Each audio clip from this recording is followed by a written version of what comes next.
Good evening, ladies and gentlemen. We give you a very warm welcome to be with us here this evening. We intend to set before you what the Bible has to say concerning the Middle East. And our speaker this evening, Mr. Jamin Hunter, will speak to the title, The Middle East in Bible. To prepare us for the remarks of our speaker this evening, he has asked that we read from the Old Testament, from the prophecy of Daniel, chapter 11, reading from verse 36 through to verse 45.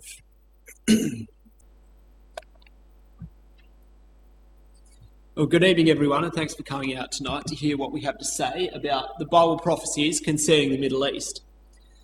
The Middle East is undoubtedly one of the most significant areas of the world. There's no region on earth which has had such a wide impact on the course of history, no other region which even comes close. The Middle East has a long and complicated history. It's far more extensive than any other region. Two of the world's oldest established countries, Iran and Egypt, are both in the Middle East. But on the other hand, some of the world's youngest established countries are also in the Middle East. Three of the world's largest religions, Christianity, Islam and Judaism, had their beginnings in the Middle East. Some of the Middle Eastern countries, such as Qatar and Saudi Arabia, rank among the world's richest countries, while others experience widespread poverty and are close to being the poorest in the world. In fact, if you were to search through any good dictionary, I think you would find thousands of adjectives which might reasonably be applied to the Middle East in some way or another. But if there's one adjective you would never use, that would be the word predictable. Because the only thing that is predictable about the Middle East is its unpredictability. Trying to keep track of events in the Middle East is almost impossible. Almost every day the news has some new report of some new event or terrorist attack or election or even some new interference in the Middle East by Russia or the USA. The Wikipedia page for Middle Eastern conflicts in the last 120 years lists 96 separate wars that took place in the Middle East. The Middle East was involved in both world wars.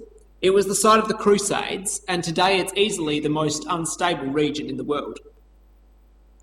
In 2017, worldwide there were 27,000 deaths due to terrorist attacks. Of those, 10,800 were in the Middle East, which is over 40% for just one region of the world. The politics of the Middle East change rapidly. We have alliances between nations which get forged and broken almost so quickly that you can't follow them. And they get made in patterns which perhaps would have been unthinkable only a few years before they actually happen. And so while you might find some people who give you a pretty good idea of what might happen in the Middle East tomorrow, if you try to predict what will happen next year or in 10 years' time, it's really not going to happen. It's really no better than guessing.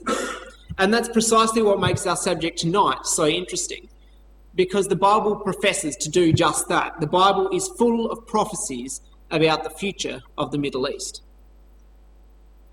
So I thought we'd start tonight by just taking a look at what the Middle East actually is. And you might be surprised, like I was, to find that there is actually no set-in-stone definition as to where the Middle East is. It's not really a well-defined technical term, and probably the best way to describe it is it's simply the nexus, the intersection between the three continents, Africa, Europe and Asia. But on the other hand, there are several countries which most people, probably all people, would say are definitely part of the Middle East. The largest one of those is Saudi Arabia. We also have Kuwait, Bahrain, Qatar, United Arab Emirates, Oman, Yemen. Over on the east we have Egypt. Then there's Jordan, the West Bank, Gaza, Israel, Lebanon, Cyprus, Turkey, Syria, Iraq and Iran. And so those countries are what you might call the core countries of the Middle East, and probably almost everybody would say that that is the Middle East.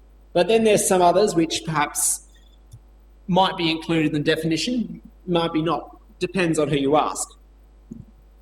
Over on the southwest we have Libya, then there's Sudan, then we have Eritrea, Ethiopia, down the bottom is Djibouti, and then there's just a little tip of Somalia that you can see just on the bottom there. Up towards the top, more towards Europe, we have three countries just wedged in between Turkey and Russia. There's Georgia, Armenia, and Azerbaijan. And then over on the east, there's Pakistan, Afghanistan, Turkmenistan, Uzbekistan, Tajikistan, Kyrgyzstan, and Kazakhstan. And so those really are as far as the definition of the Middle East would ever be taken. And perhaps we can see right from a glance that it's more a political term than a geographical term, because you've got Egypt, and probably everyone will consider Egypt to be part of the Middle East. But if you look at a world map, it's clearly part of the continent of Africa. So it really just depends on how the politics of the countries play out. And so tonight we're going to be looking at some of the prophecies which the Bible has concerning the future of the Middle East. But before we can understand these prophecies, we first need to look about what the Bible says about the history of this area. As you see, the story of the Bible is entirely centred within the Middle East. Apart from the Testament, the Bible takes place entirely in the Middle East. And most of that is within the land of Israel. And that shouldn't be a surprise to anyone who has even an incidental knowledge of the Bible, because the Bible is essentially the story of the nation of Israel. And now we don't have time to go through the entire Old Testament history of Israel. So what we're just going to do instead is go through a summary. And that turns out to be surprisingly simple, because the Bible includes its own summary of the nation of Israel's history. And that summary is given to us in Acts chapter 7. If you turn to Acts chapter 7, in that chapter we have a summary which was given by the martyr Stephen. It was part of his speech which he gave in defence of his faith. And in that speech he outlined the history of the Jewish nation in an attempt to show to the Jews how the message of the gospel, the message of the teachings of Christ, was consistent with the teaching and the principles of the Old Testament. And so in verses 2 to 4, we read what Stephen says. He said, "Men, brethren, and fathers, hearken. The God of glory appeared unto our father Abraham when he was in Mesopotamia, before he dwelt in Haran, and said unto him, Get thee out of thy country, and from thy kindred, and come into the land which I shall show thee. Then came he out of the land of the Chaldeans, and dwelt in Haran. And from thence, when his father was dead, he removed into this land wherein ye now dwell." And so that was Abraham. Abraham is what you might say the father of the nation of Israel.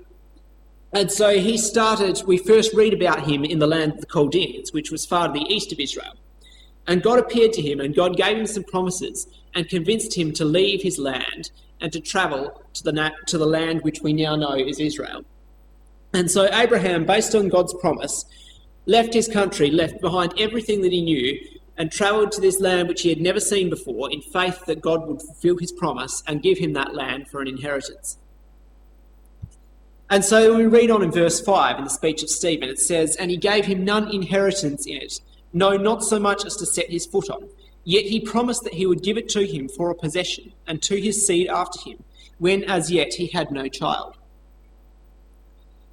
And so Abraham was promised this inheritance in the land, and it was promised not just to him, but to his descendants. And it was given to him on the basis of his faith and obedience of God. But the important thing to realise is that Abraham was given this promise of inheritance, but he never actually received it during his lifetime. He never actually received the land. He was only a stranger and a pilgrim in it. And what that shows us is that Abraham actually understood. He understood that the promise that God gave him would be fulfilled in the future. It wasn't going to be fulfilled in his lifetime. It would be fulfilled at some point in the future. And you need to remember that point, because we're going to come back to it later. It becomes quite important for this lecture. Anyway, we continue on with the speech of Stephen. In verses 6 and 7, we read about what God told Abraham later on while he was dwelling in the land of Israel. And God told Abraham that his descendants would be slaves in the land of Egypt, but they would eventually return to the land of Israel. And the next few verses show us how that was fulfilled. In verse 8, we read that Abraham had a son, which was called Isaac. Isaac had a son called Jacob, and Jacob had 12 sons, who became the 12 patriarchs, as Stephen calls them. And out of them came the 12 tribes of Israel. And then in verses 9 to 15, we have a story of Joseph.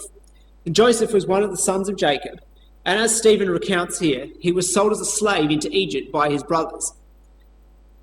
But the story also points out that God was with Joseph, and Joseph eventually became a ruler of the land of Egypt. And what that meant was that when a famine came on the land of Egypt, Joseph was able to provide for his family. And so they came down into Egypt and dwelt with him there. But then we read in verse 18, till another king arose, which knew not Joseph. The same dealt subtly with our kindred, and evil entreated our fathers, so that they cast out their young children to the end that they might not live. So what happened, in fact, after the death of Joseph, was that eventually another Pharaoh arose who didn't know all the good things that Joseph had done to actually save the land of Egypt. And so this Pharaoh put the children of Israel into bondage so that they wouldn't pose a danger to the people of Egypt. But again, God was with his people, and he rose up a deliverer for them. And verses 20 to 35 of Stephen's speech speak about how God raised up Moses to deliver his people. And in verse 34, we read what God said to Moses. He told him, I have seen the affliction of my people which is in Egypt, and I have heard their groaning, and am come down to deliver them. And now come, I will send thee into Egypt. This, and so it goes on in verse 35, saying, this Moses whom they refused, saying, whom made thee a ruler and a judge? The same did God send to be a ruler and a deliverer by the hand of the angel which appeared to him in the bush. He brought them out after that he had showed wonders and signs in the land of Egypt and in the Red Sea and in the wilderness 40 years. And so what happened, if you read in the story of Exodus, it's not just Stephen who's saying it. Stephen's actually recounting what happened in the Old Testament. And Moses led the children of Israel out of the land of Egypt and into the wilderness. And after 40 years, Joshua, who was the successor to Moses, he led them into the land of Israel. And after that, the Jewish people lived in the land of Israel for many years. And at first, after the death of Joshua, they had no official ruler. After a while, God set up judges over them, and there was a succession of judges. And after the end of the judges, God set up a king, and there was a succession of kings. But eventually, due to the wickedness of Israel, due to their refusal to serve God, God brought the Assyrians and the Babylonians against them, and they were taken into captivity. And so obviously that isn't where the history of the nation of Israel ends, but that's as far as we're going to take it for now. And if you're at all familiar with the Bible, you probably know that story already, and you probably know as well what happened afterwards. But at this point, there's a couple of details which we need to draw out, which will become important later. If you come back to Genesis chapter 13, we can have a look at one of the original promises which was made to Abraham. In Genesis chapter 13, verse 14, we read, and the Lord said unto Abraham, after that Lot was separated from him, lift up now thine eyes, and look from the place where thou art, northward and southward and eastward and westward. For all the land which thou seest, to thee will I give it, and to thy seed forever. So that's pretty clear, isn't it? He says, I'll give it to thee, and I'll give it to thy seed forever. And so there's a few points we want to draw out of this promise. The first one is that the land was promised to Abraham personally, as well as to his children. But we know, don't we, from the story of Genesis, that Abraham died long before his children ever had a chance to inherit that land. The second point we want to bring out is that Abraham was clearly promised the land forever. But again, we know from the story of Israel that they did not possess the land forever, because God brought the Assyrians and the Babylonians against them and took them into captivity. And so what we can deduce from this is that from the very beginning, God had a greater plan for the land of Israel. And indeed, God had a greater plan for the Middle East and for the entire world than just what happened to the nation of Israel in the Old Testament.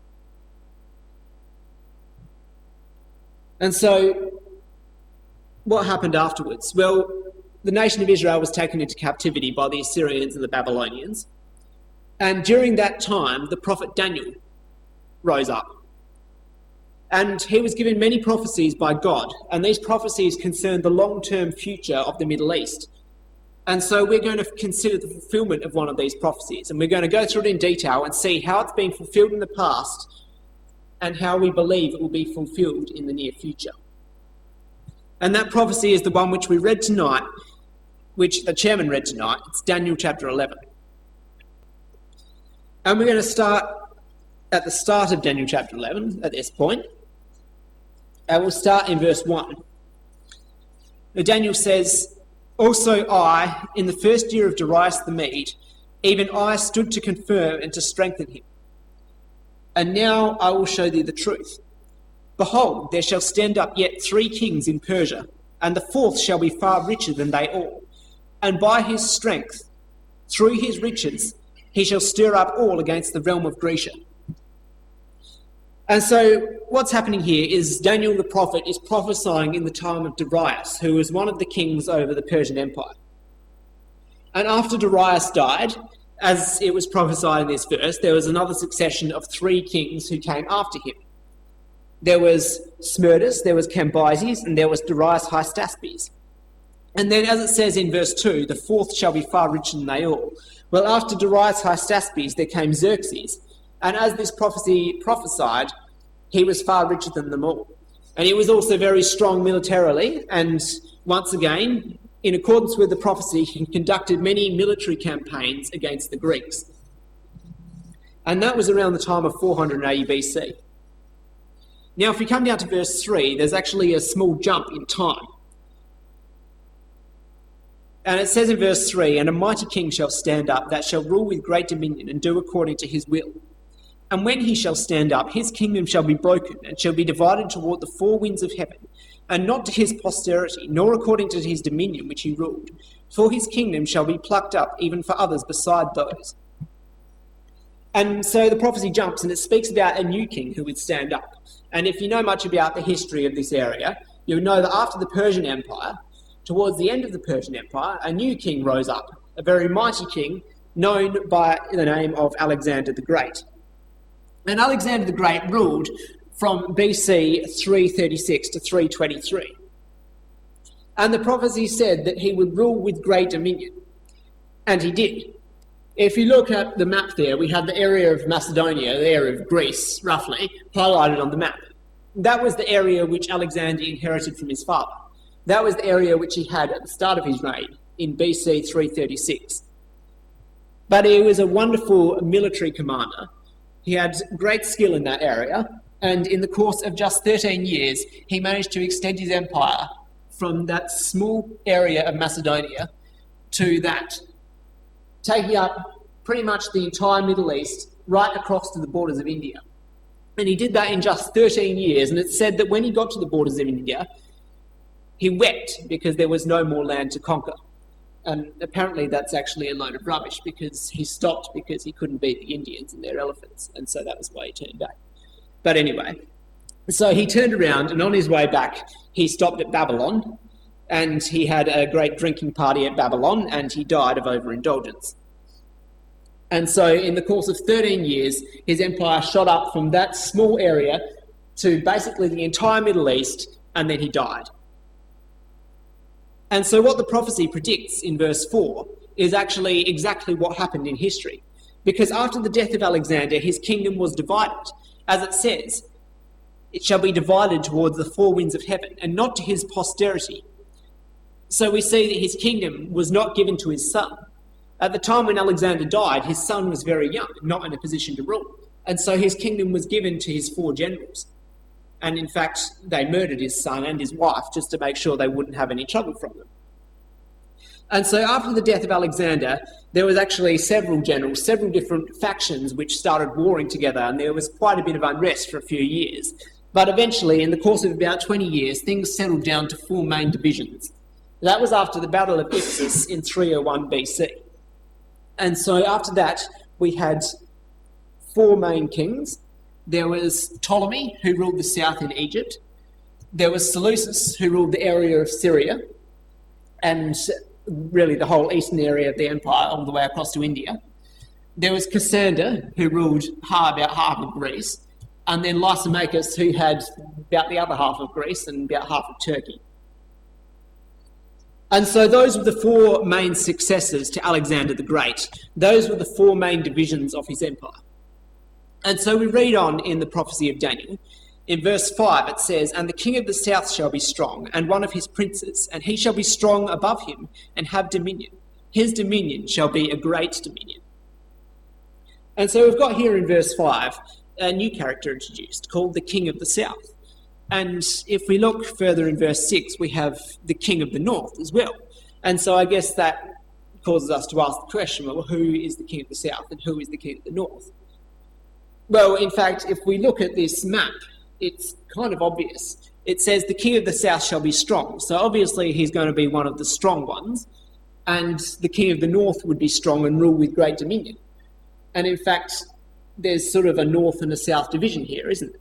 We've got Ptolemy, who's ruling in the south, sort of the area of Egypt, and then Seleucus is ruling the sort of more northern area. They're sort of the area of Syria and across to the east. And in fact, if we look through this prophecy, we can confirm that these are the king of the north and the king of the south. And in fact, when you look into it, these definitions, the king of the north and the king of the south, make a lot of sense because it's talking about, in fact, the north and the south of the land of Israel. So if you look at where the land of Israel is, sort of the east of the Mediterranean there, directly to the south of that, we have Ptolemy, who was the king of the south, and directly to the north of that, we have Seleucus, who became the king of the north. And so those are basically the two main characters in this prophecy. And in fact, if we put up the entire chapter of this Daniel chapter 11, we can now highlight where these two characters appear. And you can see that the king of the north and the king of the south appear quite frequently throughout the whole chapter. And so obviously we need to understand who these are in order to understand this prophecy. And now I should probably point out at this point that this is a very long chapter and there are many details in it, so we're not going to go through the entire thing because we only have an hour. So we're just going to bring out a few main points. So I think we'll start with verse 5 again. Verse 5 tells us that the king of the south would be strong. And that came to pass because we had Ptolemy Soter, who was the first of the Ptolemies. He took over the area of Egypt and he became one of the strongest generals. But then it says, and one of his princes, and he shall be strong above him and have dominion. His dominion shall be a great dominion. Well, it turns out if we look in history that this king Seleucus, who became the king of the north, he was actually originally, as it says, one of the princes. Well, he was actually originally an admiral in Ptolemy's fleet. And in BC 313, he went off on his own and gained control of the area of Babylonia and Syria. And so he became the king of the north over the Seleucid dynasty. And so, as you can see, the prophecy was fulfilled in exact detail. Now, if we come down to verse 6, we read, and in the end of years they shall join themselves together, for the king's daughter of the south shall come to the king of the north to make an agreement. But she shall not retain the power of his arm, neither shall he stand, nor his arm. But she shall be given up, and they that brought her, and he that begat her, and he that strengthened her in these times. And now if we look in history, we can see the fulfilment of this as well. Because the kings of the north and the south, initially, after they sort of solidified their empires, they had a time of frequent wars between themselves. And eventually they decided that they would make an alliance. And so Berenice, who was the daughter of Ptolemy Philadelphus, the daughter of the king of the south, she was given to Antiochus Theus, who was the king of the north, as a wife. And as part of the deal, Antiochus put away his former wife and supposedly wasn't going to see her anymore. But as it says in verse 6, it says, but she shall not retain the power of the arm. And in fact, what happened was that soon after this arranged marriage, Ptolemy, who is the king, Berenice's father, died. And so Antiochus immediately put away Berenice and brought back his former wife.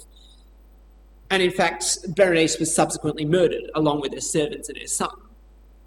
And once again, we can see that fulfills what it says in verse 6, because it says she shall be given up, and so she was put away, and they that brought her, and that was her servants who were sent with her, and they were murdered as well. And he that begat her, well, that was Ptolemy, and he died.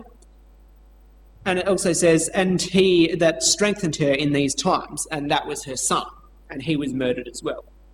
And so, once again, we can see that the entire prophecy is fulfilled in very precise detail. So we come down to verse 8. And verse 8 says, we come down to verse 7. But it says, but out of a branch of her roots shall one stand up in his estate, which shall come with an army, and shall enter into the fortress of the king of the north, and shall deal against them, and shall prevail. So it says there, a branch out of her roots, out of a branch of her roots shall one stand up in his estate. So obviously the her there is referring to the her of the last verse, which is Berenice. And so it's perhaps a little complex language here, so we'll draw a diagram to demonstrate it. So if the her is Berenice, then her roots, like a tree, is her father, who begat it. So that was Ptolemy Philadelphus, the king of the south. And then if we have a branch out of those roots, that was one of the sons of Ptolemy, who was Ptolemy Euergetes. And of course, he was the brother of Berenice. And in fact, if we look in history, what happened is Ptolemy Euergetes, who was Berenice's brother, as soon as he succeeded his father, he set about avenging the death of his sister. And so he raised a large army and he invaded the Seleucid kingdom in the north and he successfully routed them. And once again, that's a fulfillment of verse 7, because it says, "He shall come with an army and shall enter into the fortress of the king of the north and shall deal against them and shall prevail." And so once again, fulfilled in precise detail. Now, if we come down to verse 8, the prophecy goes on to say, talking about the king of the south, "And he shall also carry away captives into Egypt, their gods with their princes and with their precious vessels of silver and of gold. And he shall continue more years than the king of the north." And so once again, looking back at history, what happened was that Ptolemy Euergetes, he went up and he plundered the king of the north. And he took captives and he took spoils back to his land, just as the verse predicted. And among those spoils was actually a series of images, a series of idols, which had a long time before been stolen from the land of Egypt. And Ptolemy brought them back, and that was how he earned his name, Euergetes, because that means the benefactor. And so also the verse predicts that he will continue more years than the king of the north. And in fact, the king of the north was imprisoned as a captive, and he died 4 years before Ptolemy. And so once again, the prophecy was fulfilled. And so now, if we come down to verse 9 says, the king of the south shall come into his kingdom and shall return into his own land. And that's really just summarising the outcome of verse 8. And so now, if we come down to verse 10, it says, "But his sons shall be stirred up, and shall assemble a great multitude of forces, and one shall certainly come and overflow and pass through. Then shall he return and be stirred up, even to his fortress." And now, it's kind of difficult sometimes to follow the pronouns in this section, because it talks about his and he and his and he, and sometimes it's a bit difficult to follow. In fact, if you follow it through, you can work out definitely that the his and the he in this verse is talking about the king of the north. And so I've highlighted those ones in blue. And so what happened was the sons of the king of the north, he had 3 sons, Seleucus, Ceraunus, and Antiochus Magnus. Well, Seleucus was the oldest. He wasn't much good, so Antiochus Magnus poisoned him and became king himself. And after that, he became known as Antiochus the Great. And as the verse predicts, he assembled a great multitude of great forces. He assembled a mighty army, and he set out to avenge his father. And as the verse predicts, he was successful. He successfully retook Syria from the Ptolemies, and he got almost as far as Egypt, and then the winter came along and he was forced to return to his fortress at Ptolemais. And so, once again, the verse predicted that they would be stirred up even to his fortress. Now, if we come down to verse 11, once again, we have the pronouns highlighted just to make it more obvious. The yellow is the king of the south. So it says, "The king of the south shall be moved with choler and shall come forth and fight with him, even with the king of the north. And he shall set forth a great multitude, but the multitude shall be given into his hand." And so what happened was that Ptolemy Euergetes died, and his son succeeded him, called Ptolemy Philopator.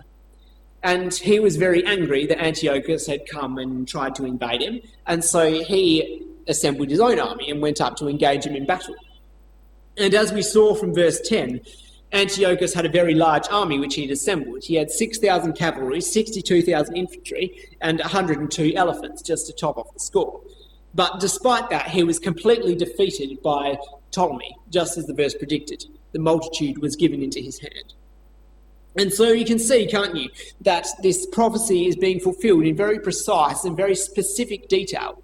And we could go on and we could go through the rest of the entire prophecy and expound it in detail, but unfortunately, we don't have enough time to do that. And so really what we need to take away from what we've seen so far is just a couple of points.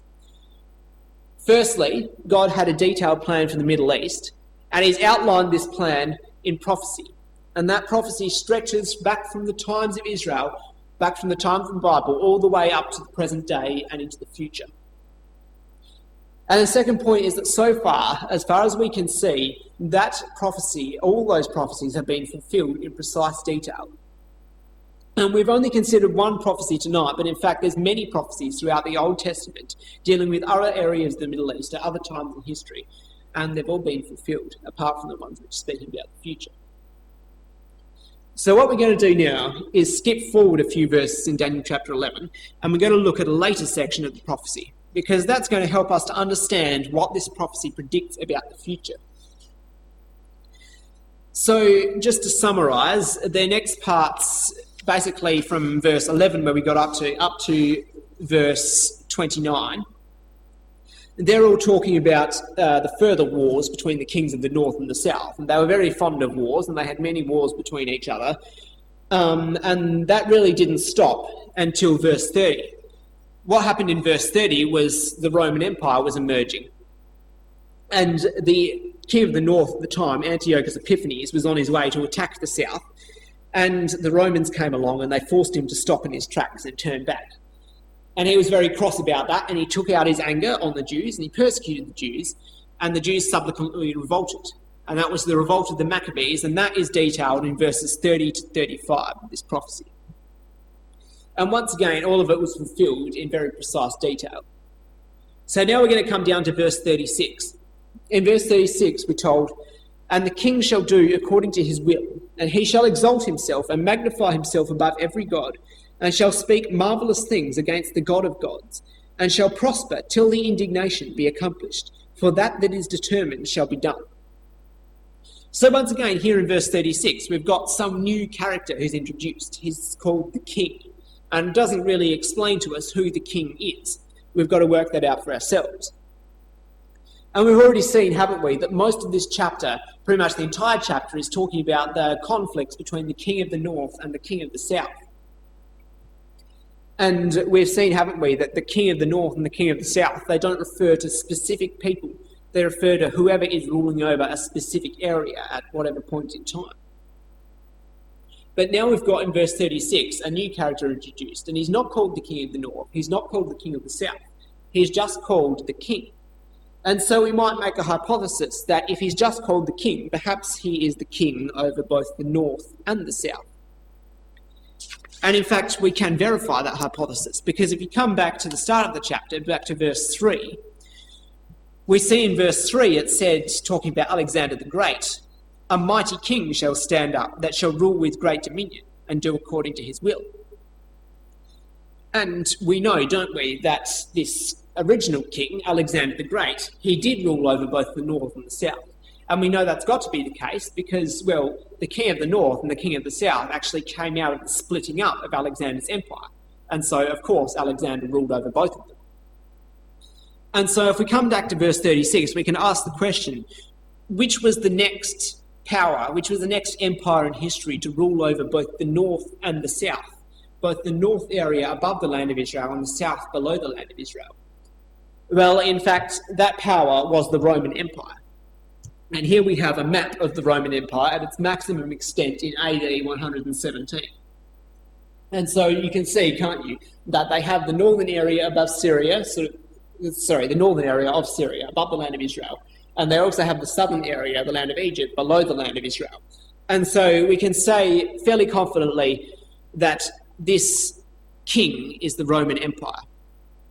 And once again, we can verify that because it lines up with the rest of the details in the verse. It tells us that the king would do according to his will and would exalt himself. And we know from history that the strength of the Romans was such that the Romans could pretty much do whatever they liked, go where they wanted, do what they liked, and no one could stop them. And the verse also tells us that he would magnify himself above every god and speak marvellous things against the God of gods. So was that fulfilled in the Roman Empire? Well, yes, it was. The Roman emperors from Julius Caesar onwards, they were often revered as gods, especially after their death. And so I guess you could say it was sort of fulfilled in that. But it didn't really become a major issue until about AD 312. Because from AD 312 onwards, the Roman Empire became officially Catholic. And eventually the Bishop of Rome was made the head of the Catholic Church, and he's now called the Pope. And by gradual stages, he became seen as God's representative on earth, and eventually he became seen as God himself. And in fact, this very thing was prophesied of later in the Bible by the Apostle Paul.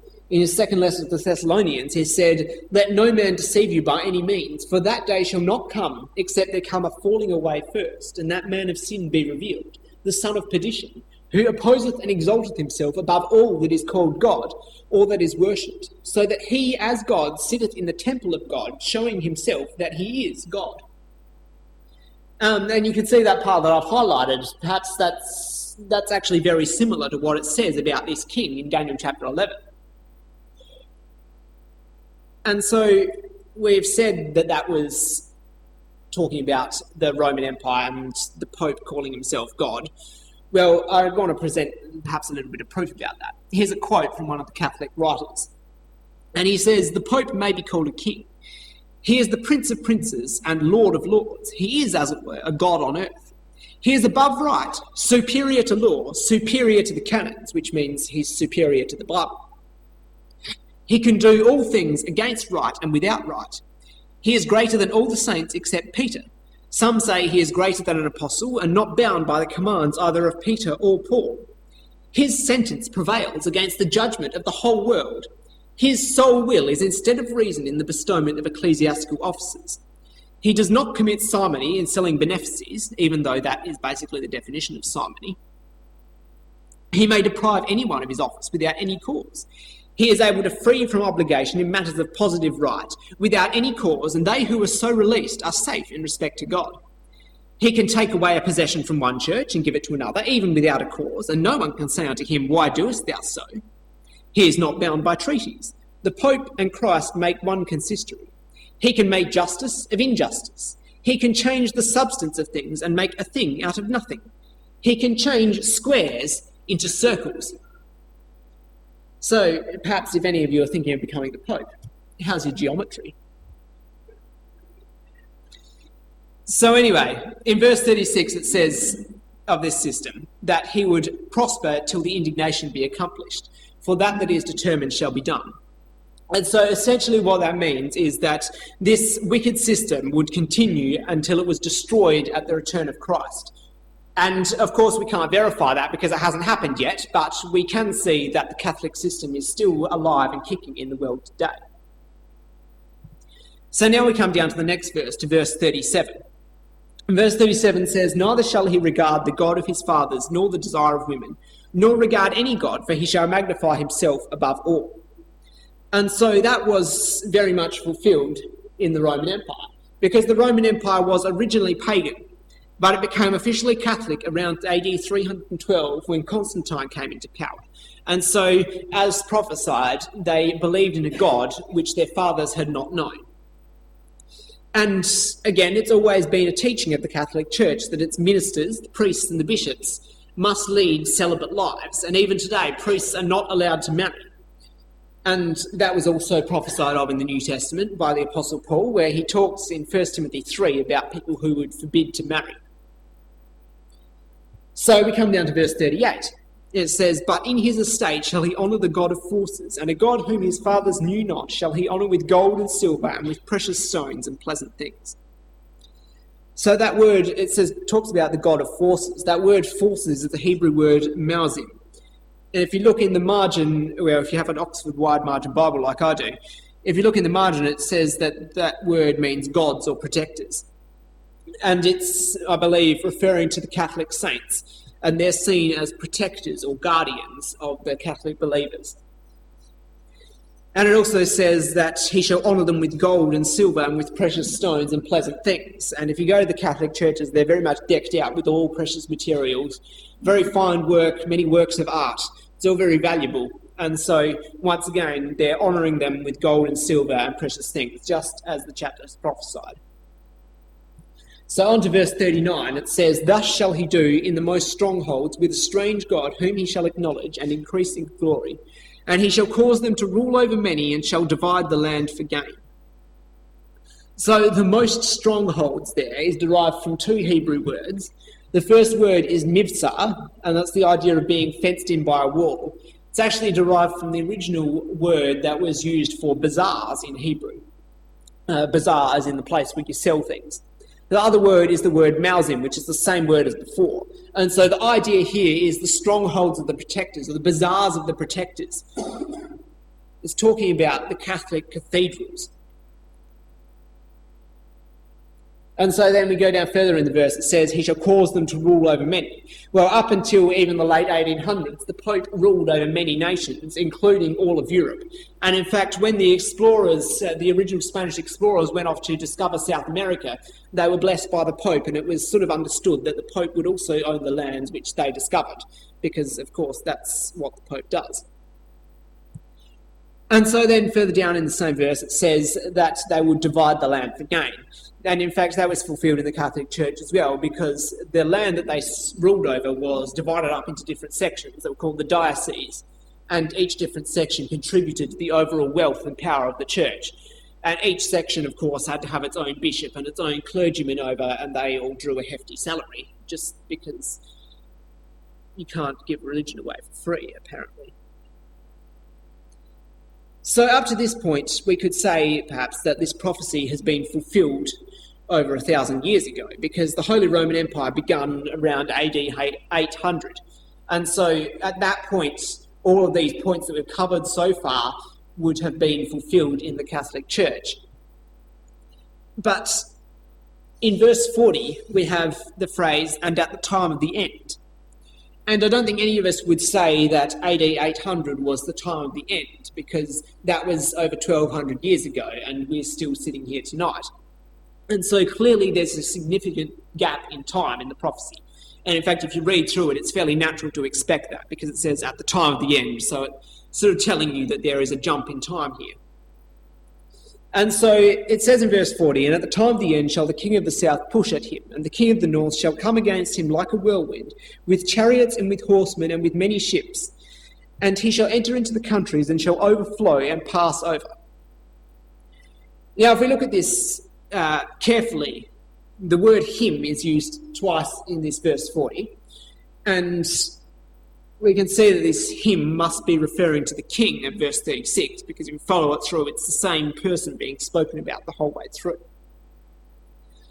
And so the problem now arises, the Roman Empire is no longer in existence. It hasn't been in existence for many years. So who is the king in this verse? Well, we've got to remember what we've already seen. We've already seen that the terms which are used in this chapter, the king of the north, the king of the south, and the king, they're not speaking about specific individuals or even specific empires. They're terms which refer to whoever is ruling over a particular area of land. And so we saw as well, didn't we, that the king was someone who was ruling over both the north and the south. And so it turns out that since the time of the Romans, there has in fact been another power which has ruled over both the north and the south, and that is the Ottoman Empire. In AD 1453, the Ottoman power took control of Constantinople. In 1509, they took control of the land of Palestine, and in 1517, they took control of Egypt, and thus they displaced Rome as the king. So we've seen that's the Ottoman Empire, and they clearly fulfilled the definition of the king. Verse 40 also talks about the king of the south. So the question is, has there been another king of the south? Well, the answer to that is yes, there has been. Because the king of the south, we've got to realise it's the power and control of Egypt. And it's important also to realise that it's only used when a foreign power is in control of Egypt. And the last foreign power to be in control of the land of Egypt was Britain.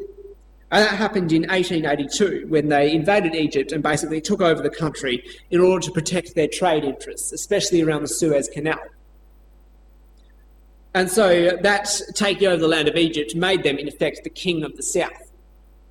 And so now the final question we have to ask is, well, we've got the king of the south. It says that the king of the south would push at him. Has that happened? Well, in fact, yes, that has happened as well. In 1914, right at the beginning of World War I, the Ottoman Empire made a secret treaty with Germany, and that put the Ottoman Empire on the opposite side, opposing Britain. But Britain wanted to protect their interests in the Middle East, and they were afraid of what the Ottomans might do to them there. So they invaded the Ottomans. They attacked them with help from the Australian and New Zealand troops. They were the Anzacs, who the Australians celebrate every year on the 25th of April. And so they originally attacked Gallipoli, but the campaign there failed. And so in 1915 to 1916, so they had the campaign at Gallipoli in 1915 to 1916. Shortly afterwards, in 1917, they decided a change of plan, and they instead invaded Palestine from the south. And in this case, they were very much successful, and they quickly managed to push the Ottomans back up into the heart of their empire, up towards the land of Turkey. And so that, we believe, fulfills what it says in verse 14, when it says, the king of the south shall push at him, because they pushed them out of the land of Palestine. They pushed them out of the land of Palestine, and that paved the way for the nation of Israel to come back into their homeland. And so at the end of the war in 1918, they signed the Armistice of Mudros, and the Ottoman Empire was partitioned up between France and Britain. And Britain was given the mandate over Palestine, and they decided to give that back to the Jewish people. So now what about the rest of the chapter? There's only about 5 verses left. Well, verse 40, after that colon there in verse 40, it goes on to prophesy of a further invasion by the king of the north. And that is essentially what the subject is for the rest of the chapter.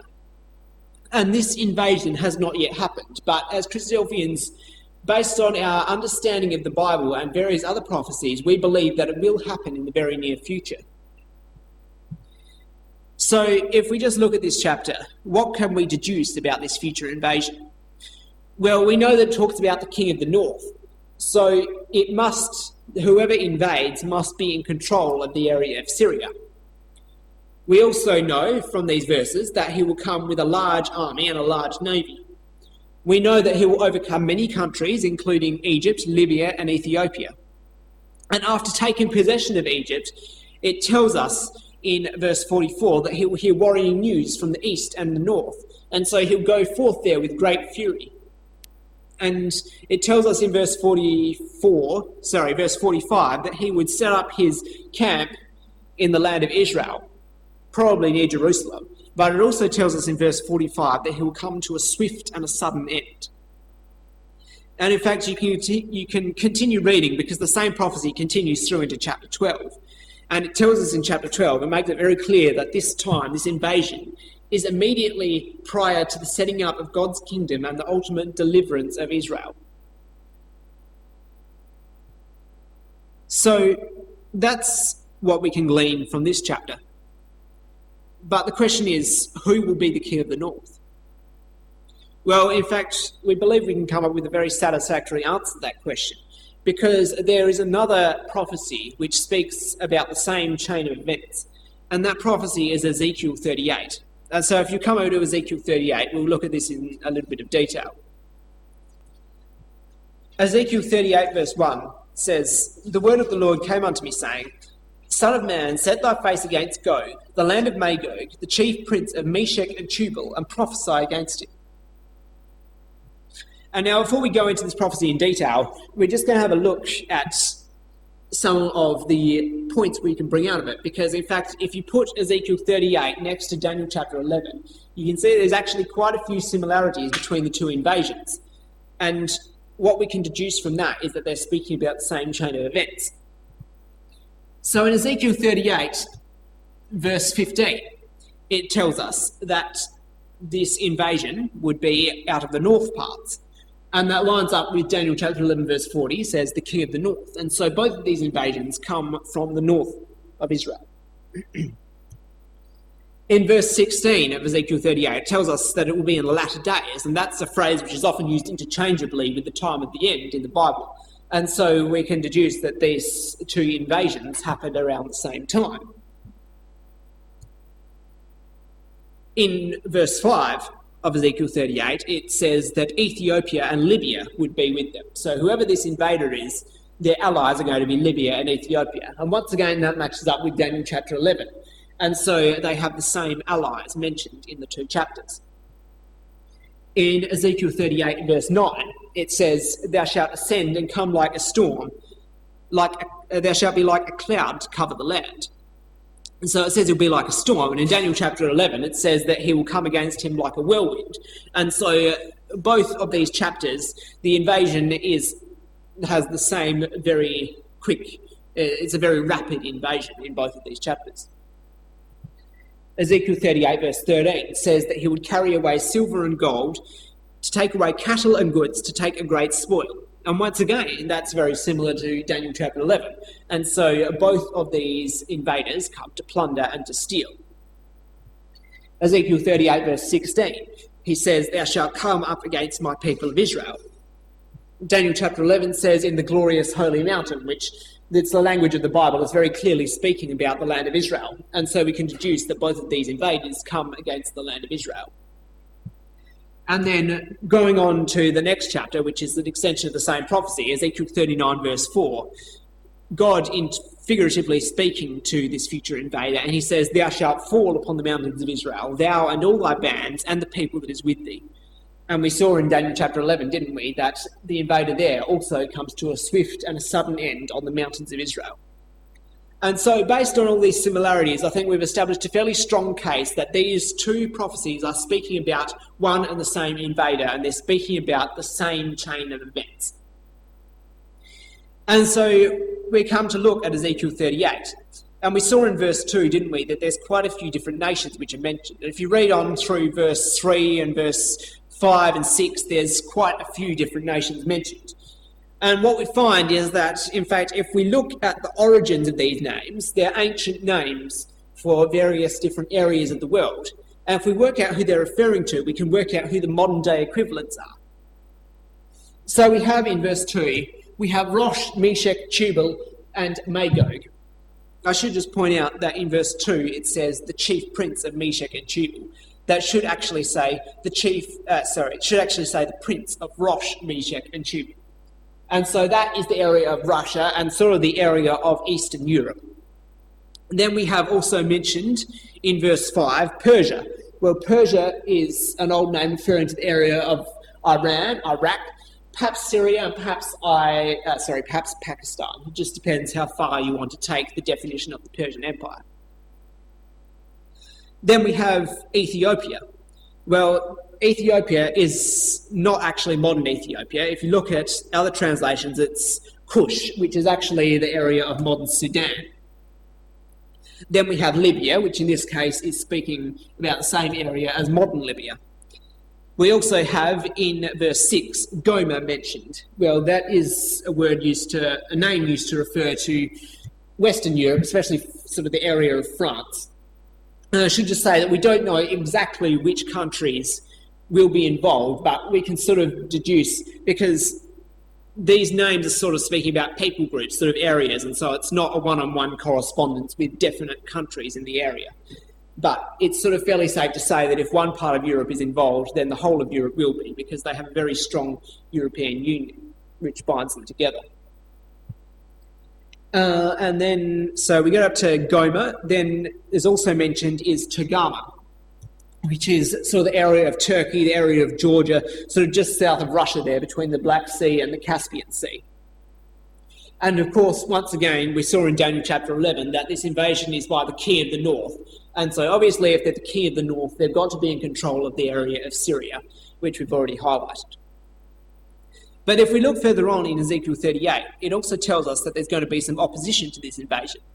In verse 13, it tells us, Sheba and Dedan and the merchants of Tarshish, with all the young lions thereof, shall say unto thee, Art thou come to take a spoil? Hast thou gathered thy company to take a prey?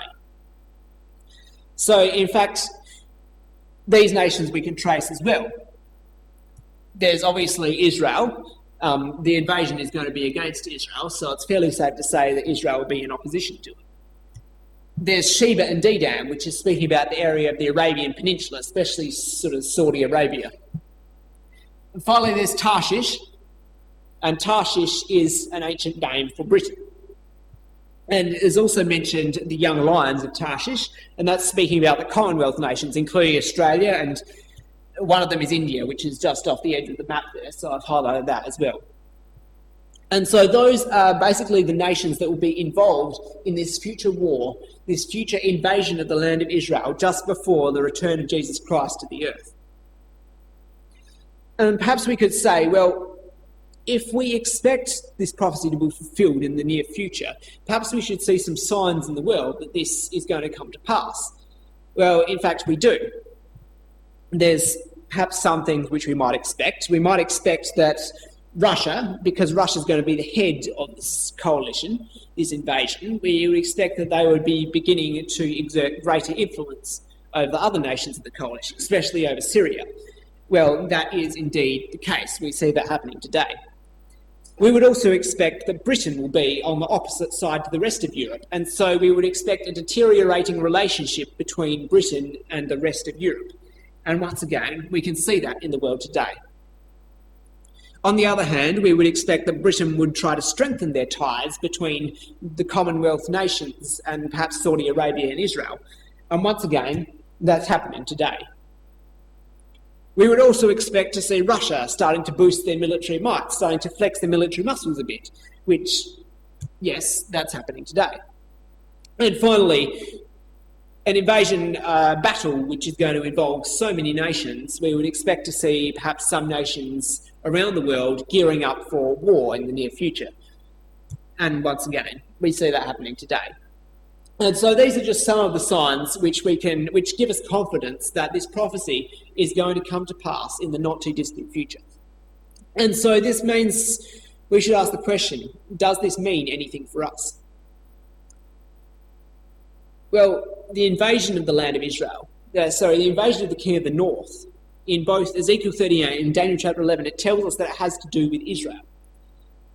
And also Ezekiel and Daniel both tell us that this invasion happens just before the final deliverance of the people of Israel. In Daniel 12 verse 1, it tells us that at that time shall Michael stand up, the great prince which standeth for the children of thy people. And there shall be a time of trouble such as never was since there was a nation, even to that same time. And at that time thy people shall be delivered, every one that shall be found written in the book. And so that tells us that Israel will be delivered soon after that. Then if you look in Ezekiel 39 as well, verses 1 to 7, God, figuratively speaking to this future invader, tells him repeatedly, I am against thee, I will turn thee back, I will smite thee. And so we can deduce from that it's God, through Jesus Christ, who will intervene in this battle in favour of the nation of Israel. And the final verses of Ezekiel 39 tell us what the final outcome of this will be. Verses 21 and 22 says, And I will set my glory among the heathen, and all the heathen shall see my judgment that I have executed, and my hand that I have laid upon them. So the house of Israel shall know that I am the Lord their God from that day and forward. Down in verse 27, he says, When I have brought them again from the people and gathered them out of their enemies' lands, and am sanctified in them in the sight of many nations, then shall they know that I am the Lord their God, which caused them to be led into captivity among the heathen. But I have gathered them unto their own land, and have left none of them any more there. Neither will I hide my face any more from them, for I have poured out my spirit upon the house of Israel, saith the Lord God. So we saw, didn't we, from the history of Israel, that they were taken into captivity, they were taken out of their land, and they didn't inherit it forever. But what Ezekiel 39 is telling us, that at this point, after this invasion, when God intervenes in this battle, Israel will be caused to inherit their land forever. They will be removed no more. And so this will be the ultimate fulfillment of the promises to Abraham. We believe, based on other passages in the Bible, that Abraham will be raised along with all the other faithful Israelites, and that they will inherit the land forever. And elsewhere we're told, in very specific terms, that God will set up a kingdom which shall never be destroyed, and that he'll rule over the whole world. And so that's all very encouraging, but it's all about Israel. And so the question is, we're not Israel. How does this affect us? Well, we don't have time to go into this in detail. But one point we could bring out is that one of the promises to Abraham, Genesis 22, verse 18, God said to Abraham, In thy seed shall all nations of the earth be blessed. So right from the beginning, God promised to Abraham that it wouldn't just be his direct physical descendants, but that all other nations of the world could become part of this blessing. And in fact, if you read through the Bible, we find that we can become part of the seed of Abraham. We can become part of Israel. And we do that by baptism into the faith of Jesus Christ. And so if you come to one final quote, I'd like to demonstrate that very clearly from the writings of the Apostle Paul. If you come to Galatians chapter 3, verse 26, and it's important to realise that this letter was written from Paul to the Galatians, and the Galatians were not a Jewish people. But nevertheless, he says to them, "For ye are all the children of God by faith in Christ Jesus. For as many of you as have been baptized into Christ have put on Christ. There is neither Jew nor Greek. There is neither bond nor free. There is neither male nor female. For ye are all one in Christ Jesus. And if ye be Christ's, then are ye Abraham's seed, and heirs according to the promise." And so what we can see from those verses, by baptism into the faith of Jesus Christ, we can become part of Abraham's seed. We can come under the jurisdiction of this promise and have a hope of eternal life when Jesus Christ returns to the earth and sets up God's kingdom over the whole world. And so I would urge you, if you have seen what we have said tonight, to be convincing. If you're convinced that these prophecies were fulfilled in precise detail and that God has a plan for the future of the world, then I encourage you to look further into this and to see what you can do to become a part of this promise. Thank you.